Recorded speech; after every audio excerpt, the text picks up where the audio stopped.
You're listening to the Digital Deep Dive, where we tackle the newest trends, strategies, and pain points shaping growth across the digital landscape. From Amazon and D2C to international expansion, join our host and e-commerce leaders across multiple industries for in-depth discussions on how to maximize your brands in the digital arena. Now, here's your host, Aaron Conant. Well, hello, everybody, and welcome back to the Digital Deep Dive podcast. I'm your host, Aaron Conant. Today, welcoming an old friend back. We did one of these a few months back. It was kind of fun. So Chad here from Rise 25. I spend a lot of my time talking to brands and answering a lot of questions, and Chad is incredibly thoughtful in this space as a whole. And so he asked a lot of great questions last time, and I thought it was insightful and had some great feedback. So Chad, welcome back. You want to do a brief intro on yourself? Yeah, sure. As you said, I'm an interviewer for Rise 25. I've got a background in journalism and in business, and interviewing. Even when I was just in radio, that was kind of my thing. So Rise 25 was kind enough to let me do that for them. So yeah, awesome. Radio, huh? Let's go. All right. Hey, so we'll just kind of bounce around from a few different topics that I think you probably have some pretty good insights on. We'll start with digital commerce trends. What do you think? What digital commerce shift do you think that brands should take most seriously right now? It is the agentic commerce piece and being ready for it. A lot of that is playing into kind of the shift in SEO. So I have a lot of conversations around that right now. AEO, SEO, GEO, whatever it is. At the end of the day, it's content and how you're handling it, but now it's getting just more and more complicated. The content you're putting out there, how you are talking to the LLMs, and I'll elaborate just a little bit, because when we talk about agentic commerce doesn't mean anything if these LLMs don't recommend you at all. So the first step is, and there's an end result, which is the agentic, but the first step is, how do you get recommended in these LLMs? And that is a huge topic of conversation right now. And it's changing almost on a monthly basis at this point in time. So 5-10 years ago, when you're putting out content, you'd think like, what do our potential clients, viewers of our website want to read, and how do they want to read it? Yeah, I'll give you a totally perfect example. Yeah, right. So think about your Amazon content as a whole. Mm-hmm. We go through, we do all the images, and then we build in the keywords into the product description, into the bullet points, into the title. And the purpose of that was people were reading the content, and there's two things. You were talking to the algorithm, mm-hmm. right? The keyword stuff. And the other thing you were doing in that content is kind of saying, hey, these are the key things, and this is how you're trying to influence somebody to convert and buy the product. And now, just in the past few months here, that's been totally upended. And if we talk specifically around, like in Amazon, people aren't reading those anymore. They're looking at the images, and that's what they're doing to convert. So now you have to take your key points that would convert. We'll say if you have something like a lifetime warranty, right? You're not putting that necessarily in the bullet points anymore. You're putting that stuff in the images. And why is that? Because the bullet points now you want to reserve in the title and the product description, you want to reserve for what the LLM is looking for, in this case, Rufus. And Rufus is determining what it's looking for based on what somebody is prompting. So nobody's prompting for, I want a new microwave with a lifetime warranty. Nobody types that in, mm-hmm. right? Might be 1,000-watt microwave, right? That might be something they type in, or, trendy, cool color microwave. Nobody's typing lifetime warranty. So take that out of the product description, take that out of the bullet points, build that into the images, because that's what people are looking at. And then use all of that text to talk to Rufus or the LLM to answer the questions that people are prompting for. And that is a huge difference. There's no longer keyword stuffing. Like, it doesn't make sense to keyword stuff. Like, you don't have to tell the LLM over and over and over again, lifetime warranty, lifetime warranty, lifetime warranty, lifetime warranty. It just doesn't matter. And so that is a huge change. And if you're not addressing that right now, on Amazon and then Walmart and every other marketplace you're on, you're slowly falling behind, and you're going to see things slow down, and you're going to wonder why.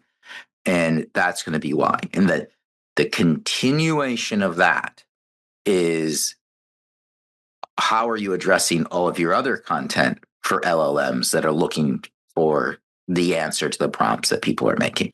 So LLMs are looking at more than just your blog page or whatever. They're looking at your product descriptions and everything.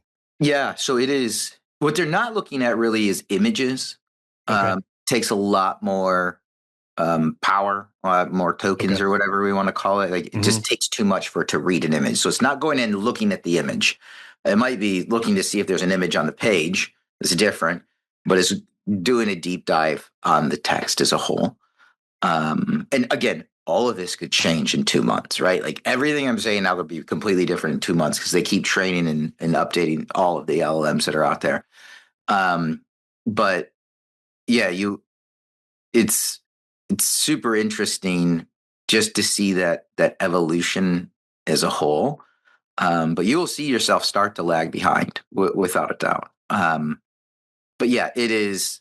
If you look at then the next layer, like, where are these going right now? Kind of the feeling is, and nobody really knows, but what it appears to be is that they're going to, if we all take like a ChatGPT or a Claude or whatever, it's going to retailer.com first, and then brand.com second, and then basically everything else with Reddit at the top of the list.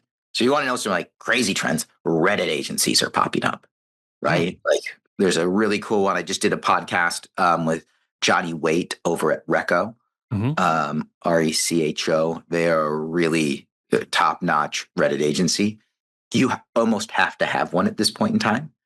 And the other side is, like, if you're even if you're not a direct-to-consumer brand, those LLMs are looking to your brand.com for information. So there's this like revitalization of like, oh, I'm glad I kept that website around, even though we don't sell anything on it. I actually need to start dumping money into it to get it up to snuff for all these LLMs and what they're looking for. So then, accepting that as a reality, what are good things to start with for your bullet points? Oh, at this point in time, jumping in, you have to find a tool that's going to do it, or an agency that's going to do it. And kind of the difference that's changed, if you think about the old way of looking at the keywords and what to put in there, the old tech would go in and it would take a look at like the top 10 bestsellers, and it would look at the things those had in common in the text and the bullet points. And then it would shoot you back recommendations so that you could mimic what the bestsellers are doing in any category or, any search term. That's kind of changed now, where you actually have to first understand what people are prompting for, what people are asking the LMs, like Rufus. How are they searching for products using it? And then you answer those things where people are saying, I'm looking for, 9-volt battery charger, whatever, and making stuff up here, right? Then Sure. Are they searching for that or not? If they're not, then don't include that anywhere. But you can't just go based on what everybody else is doing and build it now, because not everybody, but everybody was made obsolete over the past like 4 months, and they have to go back and retouch all their content, which drives people bonkers, absolutely bonkers, because they've been optimizing for an algorithm for so long. The same thing is going on with Google and Gemini and their AI answer portion at the top. It's just it's a new world, and it's the interesting thing is it's changing faster than anything's changed in the past. So what do you say it's been the last 4 months? Because I think people, when it came out, this stat that 30% of Black Friday shopping was done using Rufus at a 60% higher conversion rate. When those numbers came out, basically in January, and there's a lot of data that's put behind it, And people were like, whoa, well, we need to address that. And then they started doing the deep dive on how these LLMs are working and what they're doing. It's taken this little bit of time where people are like, oh my goodness, like we really have to tackle this. This is a reality at this point in time. Nobody wants to do that. Nobody wants to go back and touch content. The content demands are as high as they've ever been. You look at, okay, well, now I have to do Reddit. Like we said, you have to be on TikTok. If you're selling on Amazon, you pretty much have to be on TikTok at this point in time. It has to be part of your strategy. As long as it makes sense financially, I understand all of that. But for every one product bought on TikTok Shop, it's driving 3 sales to Amazon right now. And so you have to be thinking about that as an extension of your brand. So brand strategy. So again, you need content there. Everybody's trying to get on more marketplaces still. If they've been ignoring Walmart for a while, they shouldn't. They should be on it. Okay, well, that's different content. You can't just copy and paste from Amazon to there. Target is an interesting marketplace, a little more gated, but if people want to get on there, like all of these things, there's more and more content needed. And now it's changed the game. That's what it's done. It's crazy. Would you say that brands are under investing or just taking an antiquated? Well, I mean, antiquated by that I mean something that was relevant 6 months ago. Taking an antiquated approach. I think they're just exasperated. I think they just got into a pace with Amazon. And people were kind of comfortable. A lot of people jumped into Amazon right at the pandemic, and then they didn't believe that, all the stories were true about how crazy they were to deal with and how they didn't really talk to you a lot. And even if you're a vendor, you might be negotiating with the chat bot. But then they've kind of gotten comfortable with being uncomfortable with how Amazon operates. And then, it's a big part of the business, not just from a sales standpoint, but a product awareness and discovery and marketing channel. And then, so they'd fine-tuned a lot of their content, and for everything to just be upended, yeah, I think they're just exasperated. I think that's it. I don't think there's antiquated is, I don't know if it's the right term. I guess it technically is, but they haven't done anything because it's happened so quickly, and sure. It's just they're so busy trying to tackle everything else in this age of AI. Yeah. So people might say like, I don't have the time or the staff right now, the bandwidth to address all these things that I was just worried that I just tried to fix 6 months ago. Yeah. How can they, while AI is causing them problems, how can they use AI to help them, catch up? So right now, it's tough. We do a lot of like dinners or webinars on this, and where people are stuck right now is they're being told by executive teams to use AI. And at the same time, they're being restricted on what they can plug into the network because all of these different AI tools are a potential security breach point. Mm-hmm. And so, they're being kind of relegated to use a lot of like Microsoft Copilot, or if they get the Claude extension or whatever to plug in there, it's a limited version of what's available out there. And so, how are they using it? Copilot, help me do a creative brief. Help me understand, this Excel spreadsheet or whatever it is. Like it's very limited. There's a lot of content creation tools that are popping up out there right now. A lot of them, brands run into roadblocks, just either plugging them in or legal or regulatory, or the brand team has issue with them. And so, because they're just not quite on brand. There's next couple weeks, I hope. There's a company called Path LLM that's doing some really cool stuff. It's on brand. We need the tools to get to the next level. One of the reasons the tools don't work is, so if you have an AI content generation tool or whatever it is, they're usually trained on a use case. They're first partner brands, and they spend a lot of time training the AI tools, train themselves with those brands on how to put out an amazing product, whatever it might be. Well, the issue is then you sit in and you see this AI tool and you see what it's doing for their use case brands, and it's amazing. And it really does work.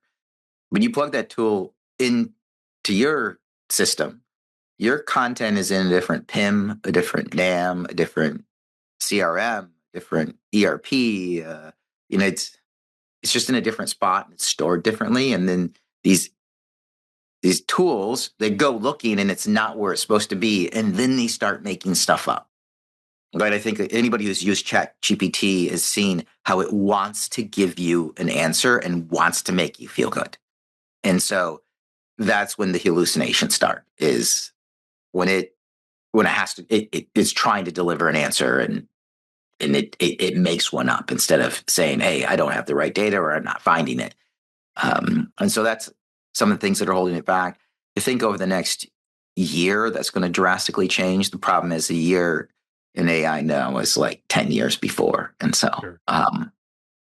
Yeah, it's tough to find the tools that work. You can write your own. I have a lot of people just trying to start to do that internally. If you're a larger organization, a lot of times they don't want you doing that per se. Like, you're huge. Yeah, they probably have an AI team, but they don't want just random people creating their own stuff and using it on the network. They'd rather have some kind of tech from a liability standpoint at the end of the day. Mm-hmm. So, are there risks that leaders should watch, would you say? You have to have a human in the loop at this point in time. Yes. I think what a lot of people are finding is they're using this. If I'm a leader and I'm directing my team, I need to have the understanding that, yes, AI can help go do it. But right now, the amount of time spent double checking all the work, they'll say, well, it gets you 80% of the way there. Okay, well, 80%, but you don't know what 20% might be off. So then you spend your time going back trying to figure out in pressure test to find out where that 20% is. And that's what's difficult. And so the realistic gains that people are hoping for with AI aren't quite there yet. What is the other thing? So you have to have some kind of, like, almost an R&D budget in my mind, where you're allowing your team to go out and test stuff, whether that's in a sandbox somewhere, so it's not hitting the whole network. I don't really know. However you want to try that out, you have to be trying these new tools. And the other one is, you have to go all in on the cybersecurity team, because if people on company are just randomly plugging stuff in, again, that's a security breach point that I'm doing we're doing a lot of events around that right now. Because you have one side, you have the executives like, use AI, and then you have the CIO and CSO being like, stop plugging things in, stop plugging them in. And then you have the people in the middle that are just like, well, what are we supposed to do then? So I still feel like I feel like these big data companies, or if we say like a Meta or a Google or an Amazon, I feel like they're at like step 3. And they've released things at step 2, and brands are still at step 1, right? They're not on the starting line.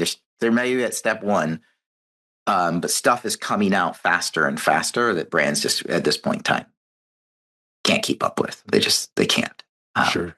So I asked you, like, how can a brand catch up? And you said find maybe a tool that can help you.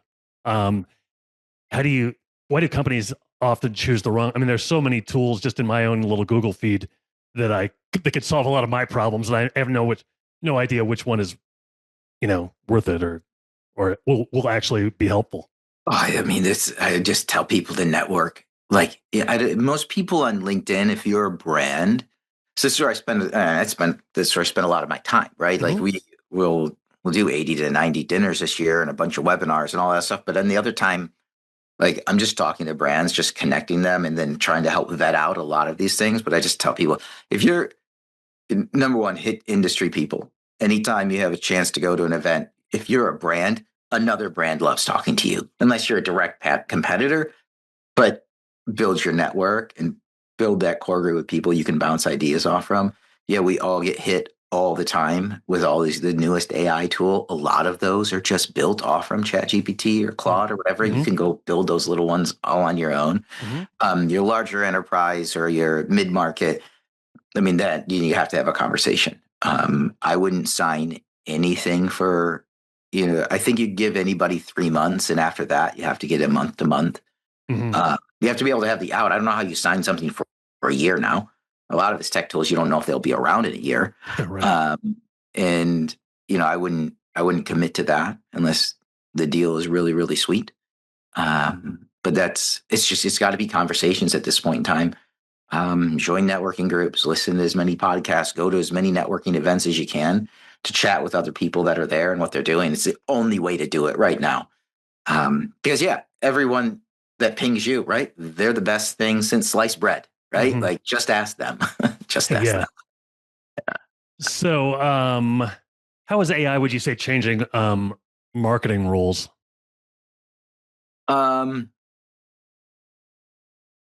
It's interesting.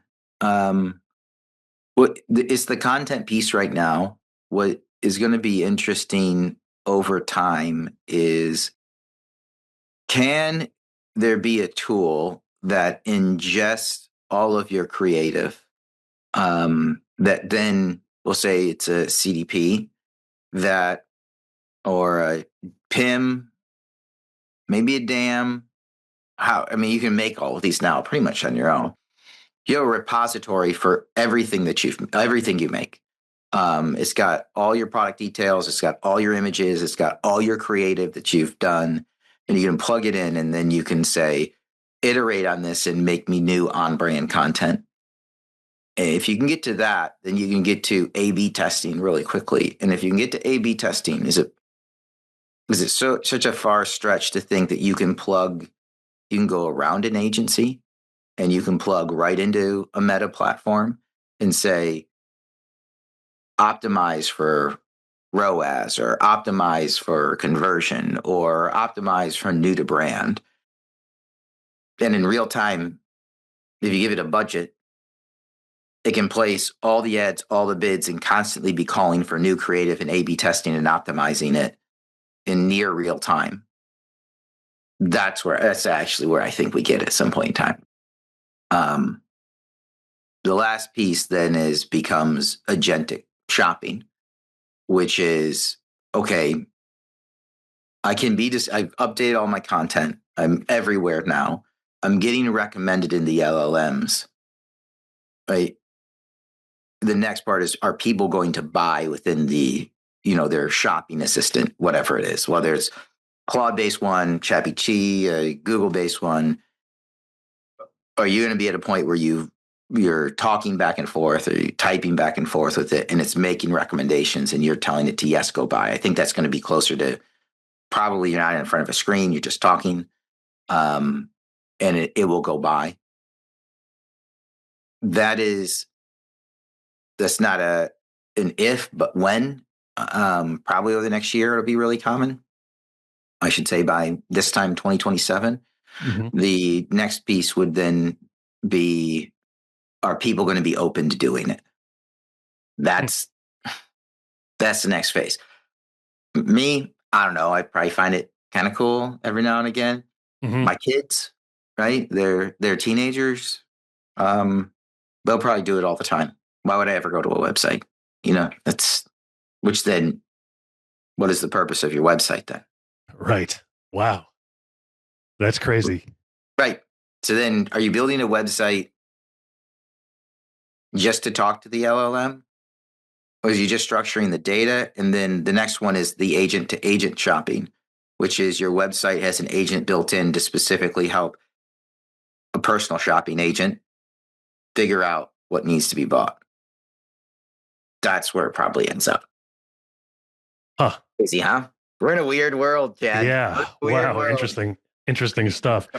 So, you talked about the importance of networking and, talking to other people, peer-to-peer connections, and you host the Digital Deep Dive podcast. You talk to people on this show as well. Are there some themes that people often want to talk about, kind of as you speak to people on a day-to-day basis?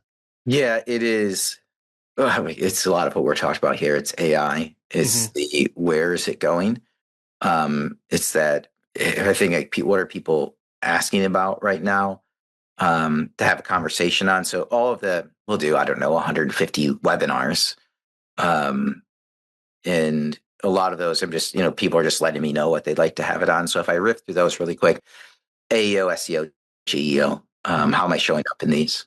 Agentic shopping is a curiosity right now, but before that, they have to tackle all the other pieces. Um, Understanding Amazon right now and their push, it seems like they don't really care if brands go from 1P to 3P right now. And so a lot of conversations around that because Amazon's changing its fulfillment strategy a lot, going to smaller micro fulfillment, distributed logistics. So brands are trying to understand that, and if they can go 3P. What is it's not media mix modeling, it is incrementality measurement. That's a huge thing right now. Where with all these places to spend my money, from retail to TikTok, where's the spot I spend the next dollar and get the biggest bang for a buck? And what dollars do I turn off?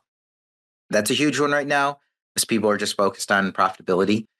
What are other things that are popping up? Conversion rate optimization on your direct consumer site. That is a big one, trying to understand, can I A/B test and give different landing pages in real time? And trying to think of what else is out there.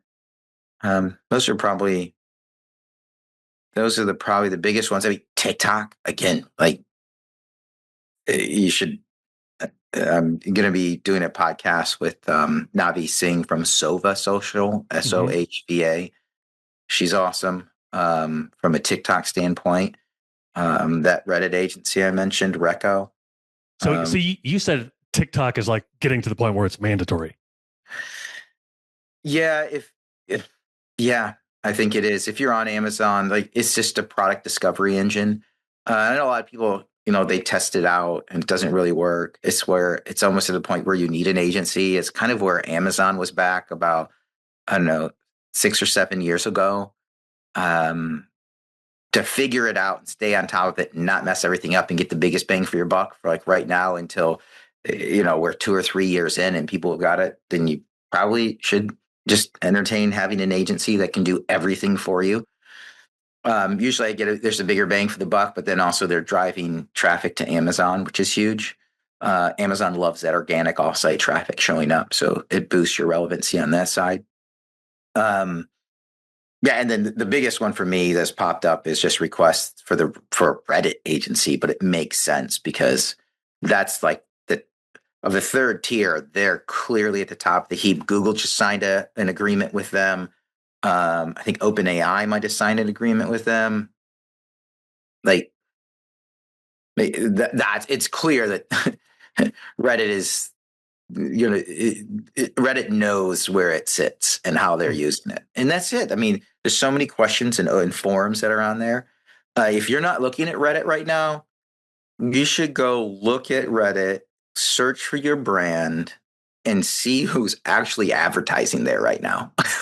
Who's interacting? Because I've had brands like do that exact thing and they realize that they've been basically ignoring it because why anyways, it was their mindset. Then they see that their biggest competitor or their biggest challenging brand competitor is like the only one on their forum answering questions and it's a forum based on their brand. So they have their competition and they're basically just poaching people. That's one that I think has to be done. Just crazy. It's bonkers. And there's a lot of like that. You almost have to have a boutique agency at this time because I know there's the big, huge holding companies, but they just do it as like a side thing. It's not as intentional as it needs to be. So, okay. Yeah. Wow. Well, this is a lot to take in. Some people are scrambling. A few people are probably thinking like, "Oh, I'm ahead." But yeah, everybody does. You're listening. Like, you can find me on LinkedIn. You can ping me. You can shoot me an email, Aaron, AARON at bwgconnect.com. I love to jump on the phone. Like, we don't sell anything to brands. We're a giant networking group. We do a lot of webinars and dinners, and we help people find the right service providers. We help vet everybody out. There's over 8,000 brands in the network now. So it's kind of fun. Fun. That's what it is. It's a blast. Okay. Awesome. Yeah. Hey, well, it's always great to talk to you, Aaron. Thanks so much for having me today. Absolutely. And with that, we're going to wrap up this episode of the Digital Deep Dive. Thanks, everybody, for listening in.